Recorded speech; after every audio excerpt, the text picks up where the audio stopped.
Bon, on commence ici. Souvent, on prend ce pack-là plus ce pack-là. Ce qu'il y a à faire ici, les géomanciens font des sauts, donc avec une AOE marron au sol, qui one-shot. Il y en a deux. Pardon, si on prend ces deux packs, il y en a deux. Donc deux AOE marron à éviter. Le cut, il part sur l'appareil, l'expulsion, et s'il n'est pas géré, peut one-shotter le groupe entier. Ça fait des dégâts sur tout le groupe. Toujours. Il y en a une ici. Il y en a une ici. Il y en a 3 ici. Il y en a 2 ici. Il y en a 2 ici. Donc tous les adds, quasiment tous les packs, sauf celui-ci, a un cut expulsion à faire avant le premier boss. Le deuxième cut part sur le défenseur, sur le cri démoralisant, parce que si vous ne le faites pas, vous réduisez les dégâts que vous faites de 25%. Le rayon de confinement n'est pas cuttable, c'est un sort qui est fait sur un joueur, qui fait des dégâts, c'est contrôlable. Donc tu vas cutter défenseur, cutter appareil, et stun l'appareil quand il fait son rayon. Le reste, les géomanciens, c'est de l'esquive d'AOE. Passe à la suite, là par là. Là, souvent c'est pas dangereux parce qu'il y a que 3 mobs, mais ces mobs sont très dangereux en vérité s'ils sont pas cutés. Les troupiers de choc primaliste, vous en avez là, vous aurez exactement le même pack en 2 fois plus dangereux, ici. C'est le même, sauf qu'il y a plus de mobs. Ici, il y a 2 troupiers, un zélote. Ici, il y a 3 troupiers, 2 zélotes. Ce pack-là, d'ailleurs, est souvent BL en fortifié, parce qu'il est dangereux. Il est dangereux, tout comme celui-ci, pour une raison simple, c'est que le troupier lance des attaques qu'il faut cutter, le souffle foudroyant, inflige des dégâts de nature à la cible actuelle, c'est pas trop dangereux. Ce qui est dangereux, c'est quand il va se booster. Quand il va se booster, son attaque rebondit sur plusieurs cibles.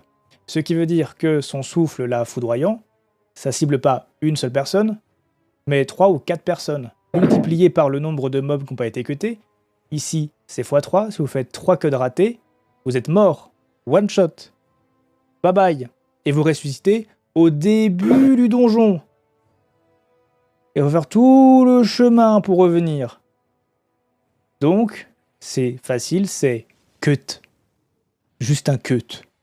Ou un contrôle, hein, ils sont contrôlables, stun, etc. Les troupiers.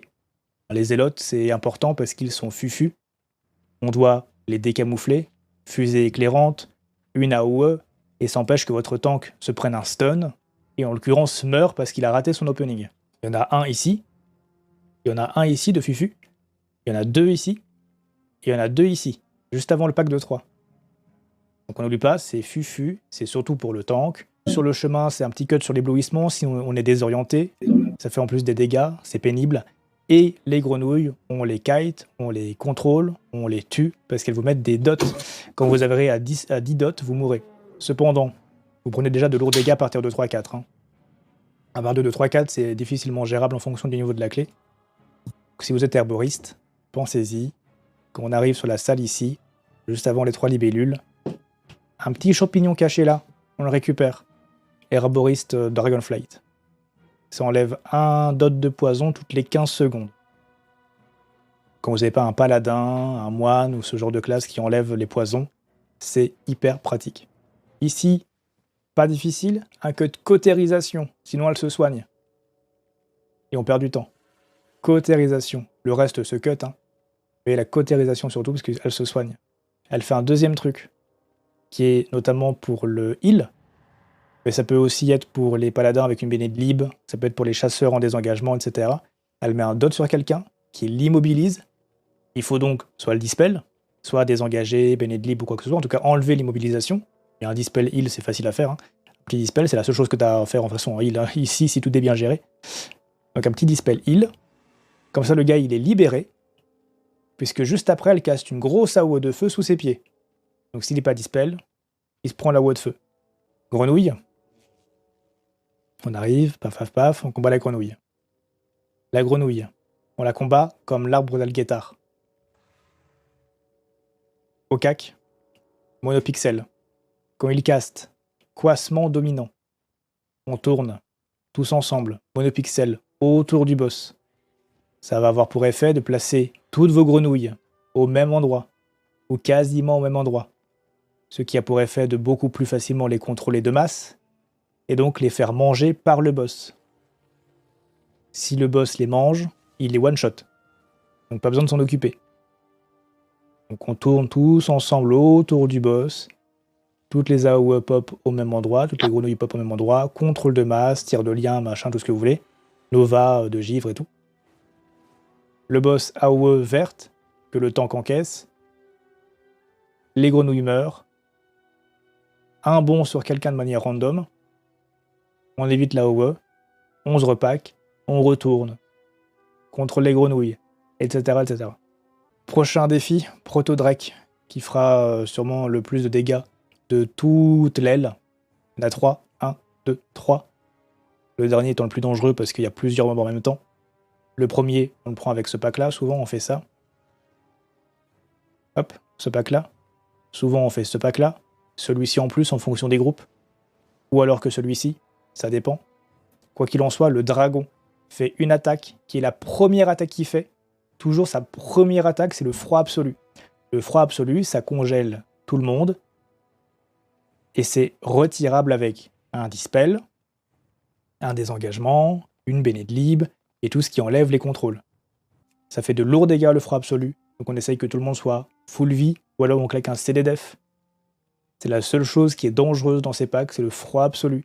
Le souffle, ça concerne le tank, c'est face à lui. En théorie, personne ne le prend.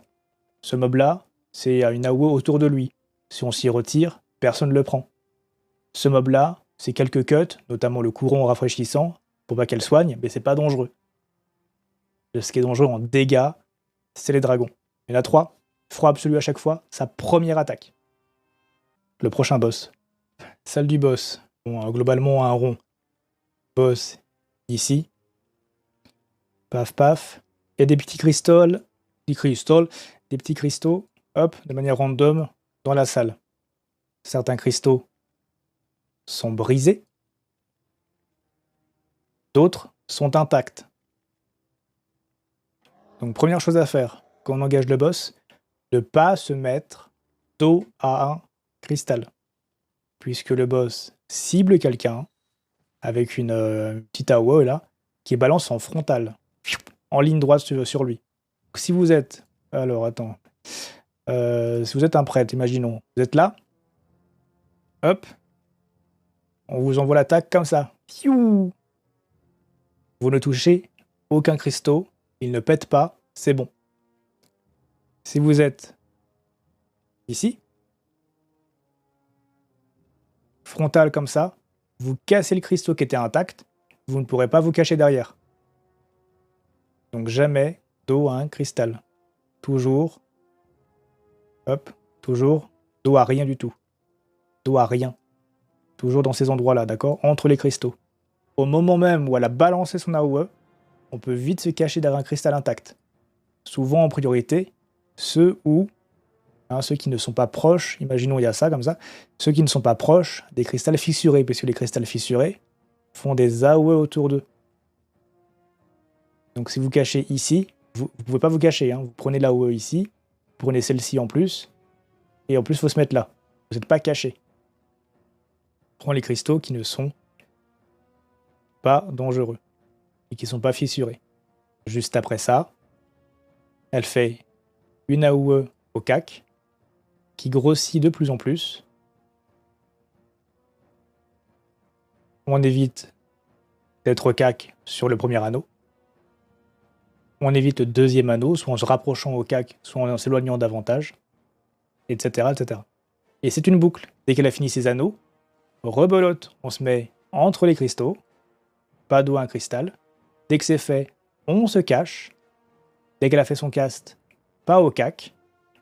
On se replace entre les cristaux, le souffle, on se recache, pas au cac. On évite les anneaux, on se replace, le souffle. Ça, combiné de CD def et de CD heal, ça fait extrêmement mal. On arrive sur ce pack, qui est pas difficile. C'est les mêmes qu'avant, hein. C'est une AOE autour du mob, un cut sur le courant rafraîchissant, puis le dragon, froid absolu, première attaque. Puis un pack de mobs, courant rafraîchissant, Ça, c'est un DPS. Un petit cut de temps en temps, des petits contrôles, ça coûte rien. Cette semaine, ce boss, enfin c'est pas un boss hein, d'ailleurs, mais il est quasiment un boss vu qu'on est en semaine fortifiée. Celui-ci est un danger. C'est le seul danger quasiment, à part le froid absolu ici, c'est le seul danger du couloir. Sans, alors évidemment, hein, sans parler des grosses lignes hein, de tsunami à éviter. Hein. Et ce boss-là fait plusieurs techniques. 3 en l'occurrence. La barrière que vous pouvez cutter. Si vous ratez le cut, c'est dissipable. Days Enrage, Blue Delph, Mass Dispel, etc. Dispel offensif. Mais sinon, un petit cut, ça coûte rien. C'est la seule chose à cutter. Puis, AOE bleu autour d'elle, on s'en écarte. Et là où c'est dangereux, et là où ça peut vous tuer, c'est l'inondation. Claquer des CD def et des CD heal sur l'inondation. Et après, elle reprend son cycle. Barrière, à cutter, là où à éviter, inondation. Et l'inondation, ça fait très mal. Claquer des CD def. Laissez pas votre heal dans la merde. Si on est sur une semaine fortifiée. Ça fait trop mal. Le boss en heal, la technique qui fait le plus mal, ça va être la fureur de la tempête. À chaque fureur de la tempête, CD def, ou en tout cas fait en sorte de remonter tout le monde avant. Globalement, c'est le danger principal du boss, ce qui peut éventuellement te tuer si vous évitez tout. Après le reste, vous êtes balancé dans les tunnels, vous évitez tout, vous revenez, contrôle sur les 4 mobs. On évite qu'il caste inondation, parce que s'il caste inondation, c'est la même technique que ce boss-là. Inondation du Maelstrom, c'est pareil, ça fait des dégâts sur tout le monde, c'est pas cuttable, c'est stunnable par contre, ceux-là. C'est des defs si ça arrive, c'est des heals.